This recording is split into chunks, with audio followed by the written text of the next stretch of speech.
안녕하십니까. 서초신동교회 행진공동체 여러분. 여러분을 8월 넷째 주 주일 예배로 초대합니다. 여러분이 일주일 동안 가지고 있었던 힘듦과 그리고 고민들을 가지고 주님 앞에 나와 예배로서 주님께 고백하는 시간이 되고, 그리고 우리가 말씀으로써 치유받는 그런 예배의 시간이 되기를 소망합니다. 그럼 우리 모두 예배로 들어가 봅시다. 우리 함께 사도신경으로 신앙을 고백하도록 하겠습니다. 나는 전능하신 아버지 하나님 천지의 창조주를 믿습니다. 나는 그의 유일하신 아들 우리 주 예수 그리스도를 믿습니다. 그는 성령으로 잉태되어 동정녀 마리아에게서 나시고 본디오 빌라도에게 고난을 받아 십자가에 못 박혀 죽으시고 장사된 지 사흘 만에 죽은 자 가운데서 다시 살아나셨으며 하늘에 오르시어 전능하신 아버지 하나님 우편에 앉아 계시다가 거기로부터 살아있는 자와 죽은 자를 심판하러 오십니다. 나는 성령을 믿으며 거룩한 공교회와 성도의 교제와 죄를 용서받는 것과 몸의 부활과 영생을 믿습니다. 아멘.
우리 함께 기뻐하며 찬양하겠습니다.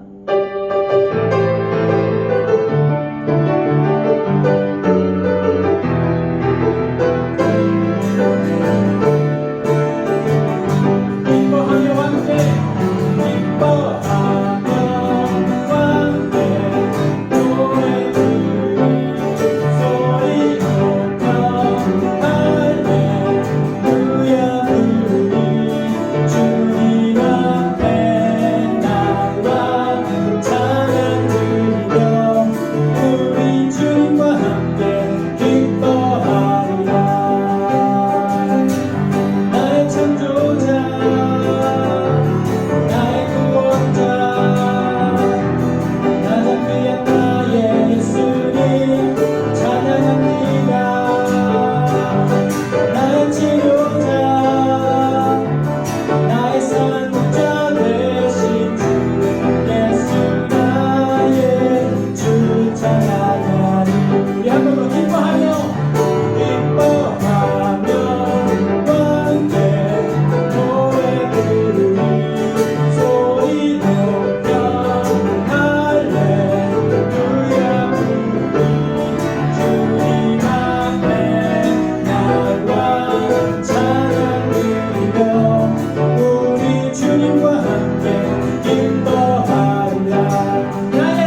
예배드립니다. 주께 심고 생긴 그가들 무엇과도 누구와도 바꿀 수 없네. 예배드림이 기쁨 무엇과도 누구와도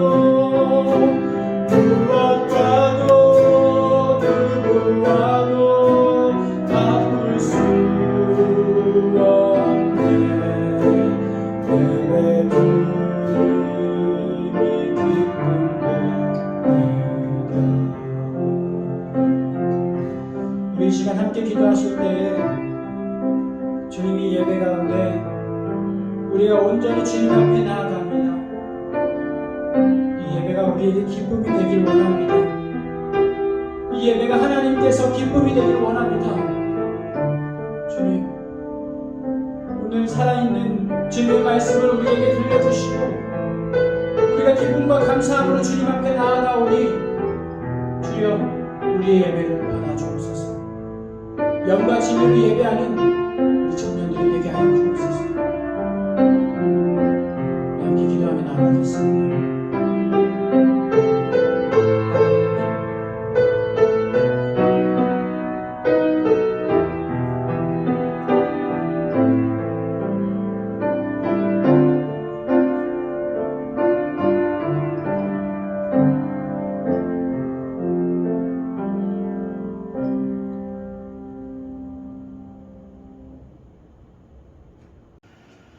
오늘 하나님의 말씀은 다니엘서 12장 1절에서 4절까지 말씀입니다. 다니엘서 12장 1절에서 4절까지 말씀을 함께 찾고 공독하도록 하겠습니다. 그때에 내 민족을 호위하는 큰 군주 미가엘이 일어날 것이요 또 환난이 있으리니 이는 개국 이래로 그때까지 없던 환난일 것이며 그때에 내 백성 중 책에 기록된 모든 자가 구원을 받을 것이라.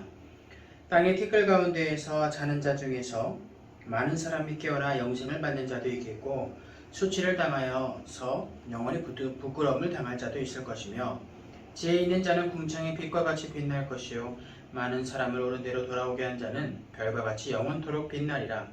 다니엘아 마지막 때까지 이 말을 간수하고 이 글을 봉함하라. 많은 사람이 빨리 왕래하며 지식이 더하리라. 아멘.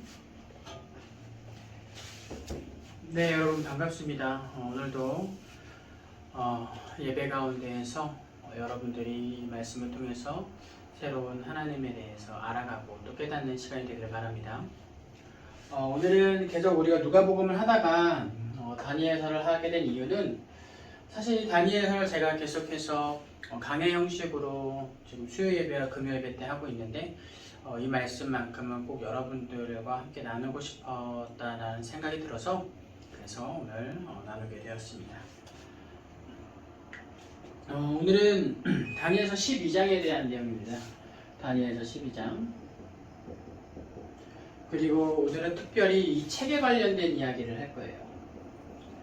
혹시 여러분들 성경에서 나오는 책 하면은 어떤 것들이 생각이 나십니까? 보통은 우리가 열왕기 상하를 읽을 때에 여러 그 역사에 대한 기록 그런 책들로 많이 이제 생각이 되는 경우가 많은데 묵시서 그러니까 요한계시록이나 다니엘서 같은 곳에서 나타나는 책은 조금 더 이 세상의 심판의 날 종말의 날에 나타나는 그런 책과 관련된 모습을 보이고 있습니다. 오늘 12장 1절을 보면요. 이 책에 대한 뉘앙스를 조금 볼 수 있는데 여러분들 이 책이 어떤 것 같으십니까? 우리는 대충 이렇게 생각을 할 수 있습니다. 이게 혹시 생명책은 아닐까라는 생각을 충분히 해볼 수가 있는데요. 사실은 이 다니엘 12장에 나오는 책은요. 단순히 그 12장에서만 나오는 것이 아니라 다니엘 7장에 또 하나의 책이 나오는데 여기는 이제 책들이라고 나옵니다.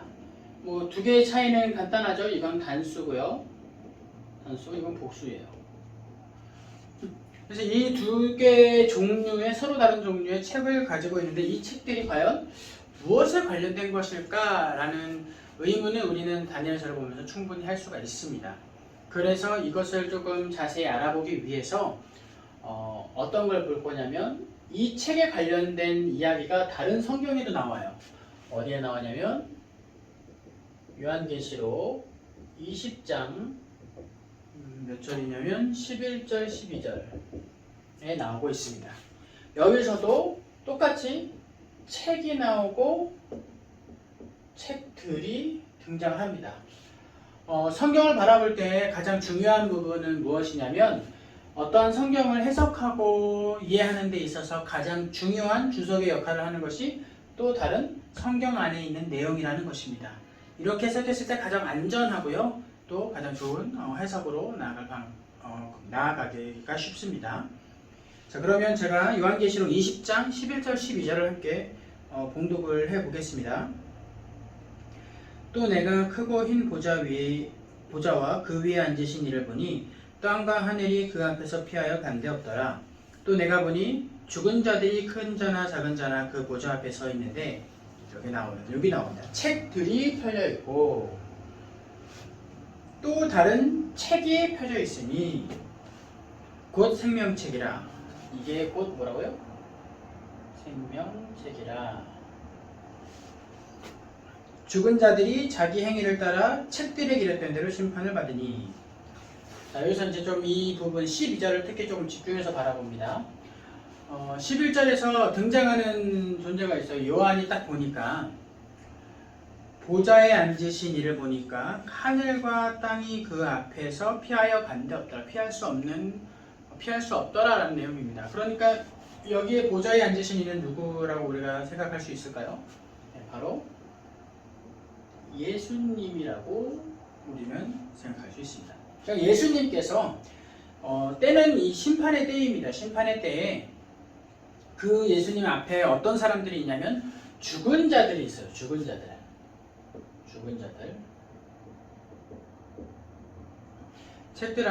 예수님 앞에서 죽은 자들이 있고 그 죽은 자들 앞에 책들이 펴져 있는데 책들이 펴져 있고 또 다른 책이 펴져 있으니 이 책은 생명책입니다.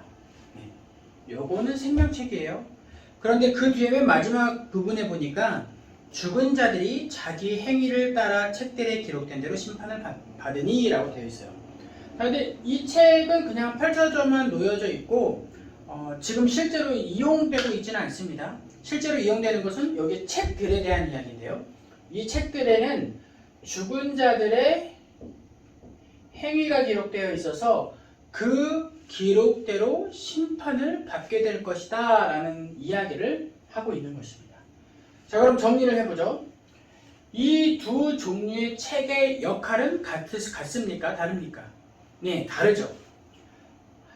이 단수의 책은 생명책을 이야기하고 있어요. 생명책은 뭐예요? 곧 구원을 받은 사람들, 천국에 나아갈 사람들, 그 사람들의 이름이 적혀져 있는 책이 바로 이 단수로 나타나는 책, 생명책을 이야기하고요.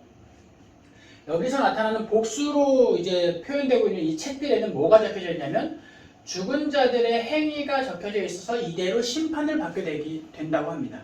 자, 그러면 먼저 우리가 책들에 대해서 한번 살펴보죠. 책들에는 한 가지 특징이 있는데 이 책들이 사용되는 그 범주가 있어요. 누구한테만 사용되냐면 죽은 자들한테만 사용됩니다. 자, 그런데 여기서 이제 죽은 자라고 했어서 생물학적인 죽음을 우리가 떠올릴 때가 많은데 계시록 가운데서 또 여러 성경 가운데서 죽은 자라고 표현되는 것은요, 단순히 생물학적 죽음이 아니라 영적인 죽음을 이야기합니다.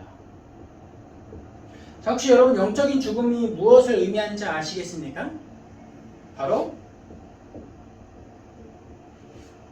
하나님과의 단절을 이야기하고 있습니다. 하나님과의 관계가 끊어진 사람, 그 사람이 바로 죽은 자라는 것입니다. 자, 그러면 우리는 이런 질문을 할 수 있죠. 그러면 하나님을 믿는 믿음 안에서, 예수 그리스도 안에서 죽은 자들, 생물학적으로 죽임을 당하거나 죽은 자들은 어떻게 나타납니까? 그것은 예수님께서 이렇게 공생의 기간에서 많이 표현을 하셨어요. 많은 사람들이 그 사람 보고 죽었다라고 이야기했는데 예수님 안에서 생물학적인 죽음을 당한 사람들에게 예수님 이렇게 말씀하십니다. 그 사람들이 죽은 것이 아니라 자는 것이다. 그래서 소녀에게 달리다 붐, 소녀 일어나라. 그리고 죽은 나사로에게 그가 자고 있다, 나사로야 나오라 라고 했을 때 나오고 일어서게 된 것이죠. 자, 그래서 믿음의 사람들은 생물학적 죽음에 이뤘을 때 자는 자로 표현되고 하나님과의 단절, 관계가 끊어진 사람들은 죽은 자로 표현이 된 것입니다. 자, 그러므로 책들에 의해서 심판을 받는 이 사람들은 영적인 죽음, 하나님과의 단절을 통해서 심판에 이르게 되는 존재들이다 라는 말이 됩니다. 자, 이게 바로 책들에 관한 내용이에요. 자, 그럼 이 책들이 아까 제가 요한계시록 20장 뿐만 아니라 요거는 다니엘 12장에 나오고 책은 요거는 다니엘 7장에 나온다고 그랬죠. 다니엘 7장에 실제로 어떻게 나타나는지 한번 살펴보죠. 다니엘 7장 9절에서 12절까지입니다. 제가 공독하겠습니다. 내가 보니 왕좌가 놓이고 옛적부터 항상 계신 이가 좌정하셨는데 그의 옷은 희귀가 눈 같고 그의 머리털은 깨끗한 양의 털 같고 그의 보좌는 불꽃이요 그의 바퀴는 타오르는 불이며 불이 강처럼 흘러 그의 앞에서 나오며 그를 섬기는 자는 천천히요 그 앞에서 모셔 선 자는 만만이며 심판을 베푸는데 책들이 펴놓였더라. 여기서 책들 나오죠. 그때 내가 작은 뿔이 말하는 큰 목소리로 말미암아 주목하여 보는 사이에 짐승이 죽임을 당하고 그의 시체가 상한 바 되어 타오르는 불에 던져졌으며 그 남은 짐승들은 그의 권세를 빼앗겼으나 그 생명은 보존되어 정한 시기가 이르기를 기다리게 되었더라. 자, 여기서 보면요, 한 존재가 또 나타납니다. 보좌에 앉으셨는데 이 존재가 옛적부터 항상 계시니, 자, 누굴까요? 바로 네, 맞습니다. 예수님이요. 똑같은 상황이 요한계시록 20장에는 한 대의 표현 나타나 있고 다니엘에서는 12장과 7장에 나뉘어져서 나타나고 있습니다.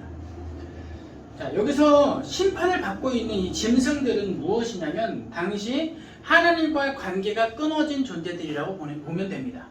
자, 하나님과 관계가 끊어진 자들이 결국 예수님으로 인해서 멸망을 당하고 심판을 당한다 라는 것이 여기 다니엘 7장에 나타나고 있는 것입니다. 자, 그러면 이제 오늘의 메인으로 가보겠습니다. 책들에 대해서는 이제 여러분들이 아셨죠? 다니엘 7장과 요한계시록 20장에 나오는 책들은 심판이 행해지는 책, 죽은 자들이 어떤 행위를 했는지에 대한 책에 대해서 나타나고 있습니다. 자, 그럼 이제 책에 대해서 이야기를 해보죠. 자, 아까 말씀드렸듯이 책이라고 설명되는 이 단수로 표현되는 이 책은 다른 말로 생명책이라고 할 수 있습니다. 자, 그러면 이 시점에서 이제 여러분들한테 제가 질문을 할 텐데요. 한번 잘 생각해 보시기 바랍니다. 생명책에는 믿는 사람들의 이름이 적혀져 있어요. 천국에 들어갈 사람들이 적혀져 있다는 겁니다. 그렇다면 여러분들의 이름은 과연 이 생명책에 지금 적혀 있을까요? 아니면 안 적혀 있을까요? 네. 저도 어렸을 때 참 이런 질문을 많이 받았는데요. 저는 이런 질문을 받았을 때 항상 이렇게 생각했습니다. 내가 하나님을 믿는 믿음이 있으니까, 예수를 주님으로 모셨으니까 생명책에 이름이 적혔을 것 같아요. 그런데 막상 그렇습니다, 구원의 확신이 있습니다, 생명책에 이름이 적힌 것 같습니다 라고 말하자니 뭔가 조금 걸리는 게 있죠. 지금 내 삶이 하나님과의 관계 속에서 온전한가? 그렇지 못한 것 같고, 말씀대로 순종하며 살아가고 있는가? 그렇지 않은 것 같고, 여전히 죄악 가운데서 살고 있는데 과연 내가 생명책에 기록되었을까? 이런 내가 생명책에 기록되었다 라고 말하는 것이 혹시 교만은 아닐까? 라고 하면서 조금 머뭇머뭇거렸던 그런 모습들이 많이 생각이 납니다. 만약 지금 누군가가 저에게 이 질문을 다시 한다면 저는 이렇게 대답할 수 있을 것 같아요. 네, 저는 생명책에 제 이름이 기록된 확신이 있습니다. 확실한 믿음이 있습니다 라고 대답할 수 있을 것 같아요. 자, 그러면 저뿐만 아니라 여러분들도 이런 확신이 있어야 되겠죠. 여러분들 이런 확신이 어떻게 생겨나게 되고 어떻게 생각하고 인지하고 있어야 되는지 한번 잘 살펴보시기 바랍니다. 이 생명책은요, 사실 옛날이라고 하기엔 좀 그렇고, 제가 한 대학생 시절에 지금으로부터 한 10년에서 15년 전 그때에 많은 이단들이 이 생명책을 가지고 굉장히 걸고 많이 넘어졌어요. 이 생명책에 대해서 밝혀진 바가 별로 없으니까 이 생명책을 끊임없이 들먹이면서 사람들을 복잡하게 하고 혼란스럽게 했다는 겁니다. 그래서 이 시점에서 우리가 이 생명책에 대해서, 또 이 생명책이 곧 구원을 이야기하고 있는 거니까 구원에 대해서 좀 명확하게 알고 지나가기를 바랍니다. 자, 이것들을 꼭 기억해 주십시오. 자, 그러면 생명책에 기록되는 것, 그리고 곧 구원을 얻는 것, 또 다른 말은 천국에 들어가는 자들에 대해서 어떻게 설명이 되어 있는지 성경에서 한번 찾아볼게요. 이것은 예수님께서 직접 이야기하신 거니까 굉장히 확실하겠죠? 네. 마태복음 7장 21절에서 27절까지 말씀입니다. 마태복음 7장 21절에서 27절 말씀. 산상수훈 말씀이죠. 제가 봉독하겠습니다. 나더러 주여 주여 하는 자마다 다 천국에 들어갈 것이 아니요 다만 하늘에 계신 내 아버지의 뜻대로 행하는 자라야 들어가리라. 자, 잠깐 멈추고 갈게요. 자, 천국에 들어가는 사람이 어떤 사람이라고요? 하늘에 계신 아버지의 뜻대로 행하는 자. 자, 이게 천국에 들어가는 사람입니다. 하늘에 계신 아버지의 뜻대로 행하는 자. 자, 계속해서 22절입니다. 그 날에, 여기서 그 날이라는 것은요, 심판의 날, 천국에 들어가느냐, 그러지 못하느냐, 그것이 정해지는 날. 책과 책들에 의해서 생명을 얻는 자와 심판을 받는 자, 그 날에 많은 사람이 나더러 이르되, 많은 사람들이 예수님한테 이렇게 말한다는 겁니다. 주여 주여 우리가 주의 이름으로 선지자 노릇하며 주의 이름으로 귀신을 쫓아내며 주의 이름으로 많은 권능을 행하지 아니하였나이까 하리니. 그러니까 주님, 제가 주님의 이름으로 이것저것 다 했습니다 라고 하는 겁니다. 23절입니다. 그때 내가 그들에게 밝히 말하되, 예수님입니다. 내가 너희를 도무지 알지 못하니 불법을 행하는 자들아, 불법을 행하는 자들아, 내게서 떠나가라 하리라. 그러므로 누구든지 나의 이 말을 듣고 행하는 자는 그 집을 반석 위에 지은 지혜로운 사람 같으리니 비가 내리고 창수가 나고 바람이 불어 그 집에 부딪히되 무너지지 아니하나니 이는 주초를 반석 위에 놓은 까닭이요 나의 이 말을 듣고 행하지 아니하는 자는 그 집을 모래 위에 지은 어리석은 사람 같으리니 비가 내리고 창수가 나고 바람이 불어 그 집에 부딪히며 그 무너짐이 심하니라. 아멘. 자, 여기서 봅시다. 우리의 포인트는 뭐냐면요, 여기에서 보는 포인트는 뭐냐면, 과연 구원을 얻고 생명체에 기록되고 천국에 들어가는 사람은 하늘 아버지의 뜻대로 행하는 자인데, 하늘 아버지의 뜻대로 행하는 게 뭐냐는 거예요. 이게 우리가 이제 알아야 될 포인트죠. 그래서 사람들은 이 얘기를 듣고, 그리고 이렇게 생각하고, 다들 이렇게 생각하고 예수님께 나와서 이렇게 이야기한다는 거예요.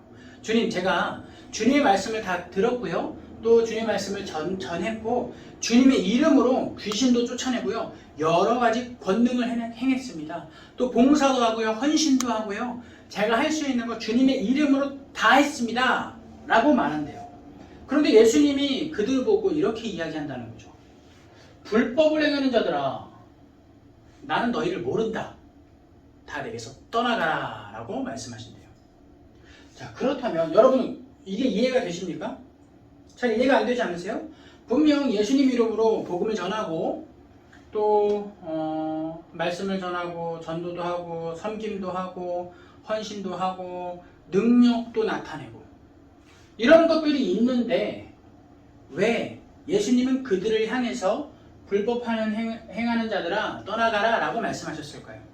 그렇다면 도대체 뭐가 불법이고 뭐가 옳은 것일까요? 여기서 옳은 것이라고 하는 것은 하늘아버지의 뜻대로 행하는 것이 옳은 것이고요. 그렇지 않은 것이 불법이에요.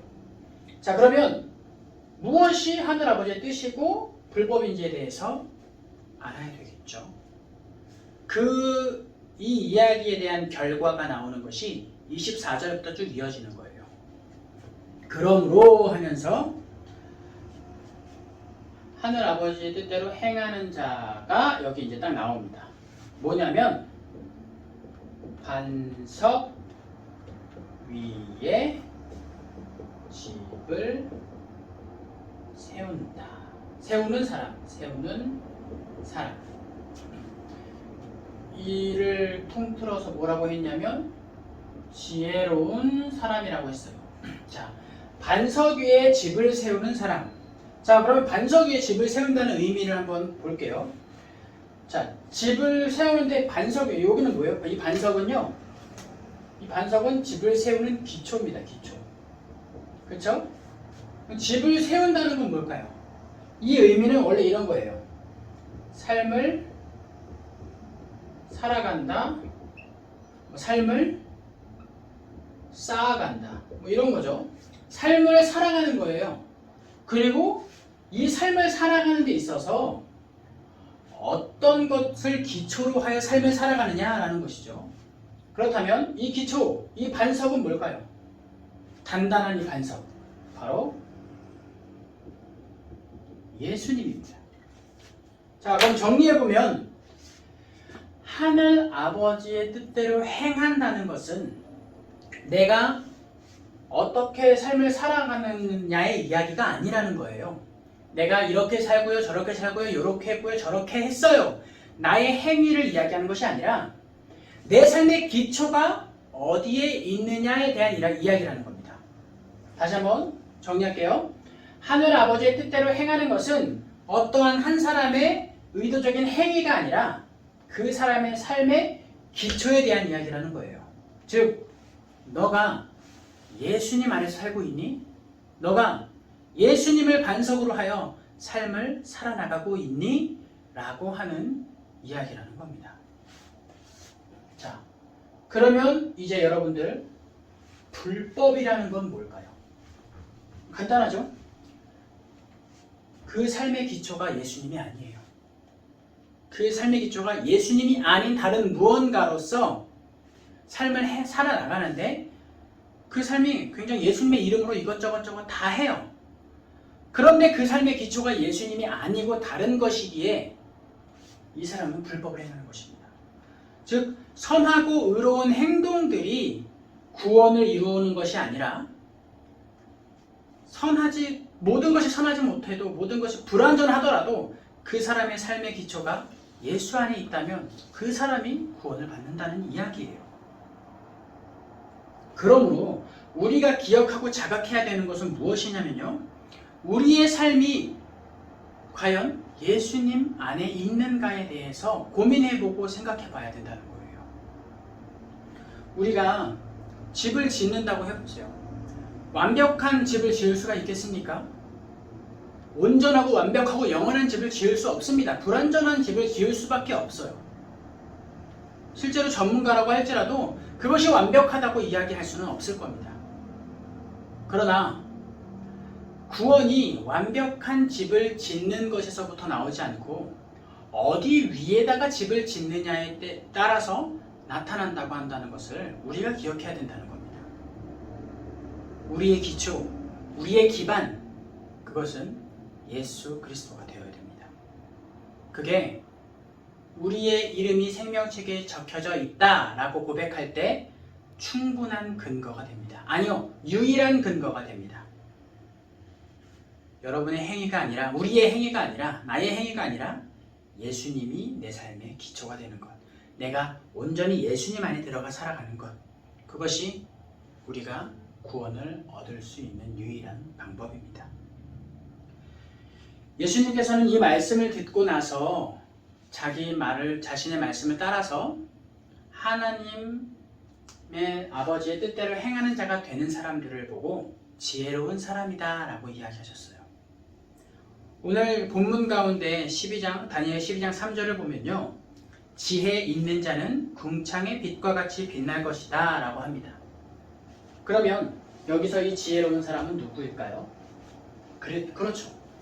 삶의 기반을 예수님께 두는 사람, 삶의 기초가 예수님께 두는 사람.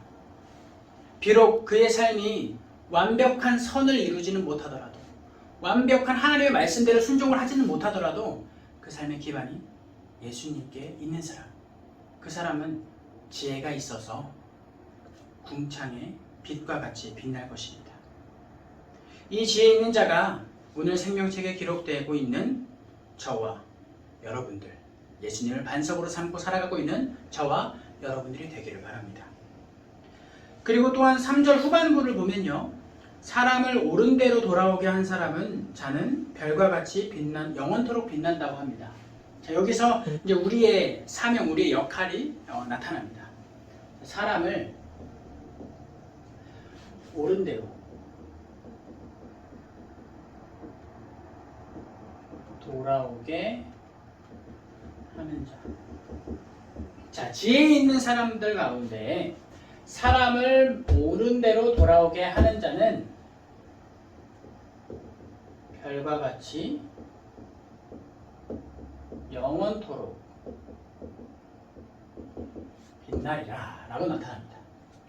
자, 여기서 많은 사람들을 옳은 대로 돌아오게 한다 해서 이 옳은 대로는요, 맞다, 틀리다의 의미가 아닙니다.